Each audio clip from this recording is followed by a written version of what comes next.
ఒక ఖరీదైన రెస్టారెంట్లోకి ఒక పెద్ద ఆయన బిచ్చగాడి లాగా ఉన్నాయన వచ్చాడు. అతన్ని చూసి మేనేజరు ఈసడించి, నువ్వెందుకు వచ్చావు ఇక్కడికి, నీకు హోదా లేదు, నువ్వు వెళ్ళిపో అంటాడు. ఇంతలో అక్కడ సర్వీసింగ్ చేసే ఒక అమ్మాయి వచ్చి, రండి తాతగారు మీకేం కావాలి అని చెప్పి మేనేజర్ గారు వెళ్ళిపోయాక తీసుకుపోయి అతని టేబుల్ మీద ఏర్పాటు చేసి భోజనం పెడుతుంది. వెంటనే మేనేజర్ వచ్చి సరాసరి ఆ అమ్మాయిని, చూడమ్మాయి అతడు బిచ్చగాడిలాగా ఉన్నాడు, బిల్లు కడతాడో లేదో నువ్వే కట్టుకోవాల్సి ఉంటుంది, నీదే బాధ్యత, టేబుల్ కూడా నువ్వే క్లీన్ చేయాలి అనేసి కోపడి వెళ్తాడు. తర్వాత భోజనం చేశాక ఆ అమ్మాయి లోపటి నుంచి వచ్చే లోపు ఆ పెద్ద ఆయన వెళ్ళిపోతాడు.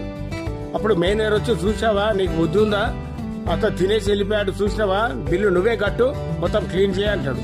ఆ అమ్మాయి టేబుల్ క్లీన్ చేసేటప్పుడు ఆ ప్లేట్ కింద ఒక పేపర్ ఉంటుంది. ఆ పేపర్లు ఏమంటుంది, అమ్మా థ్యాంక్ యూ, నేను ఈ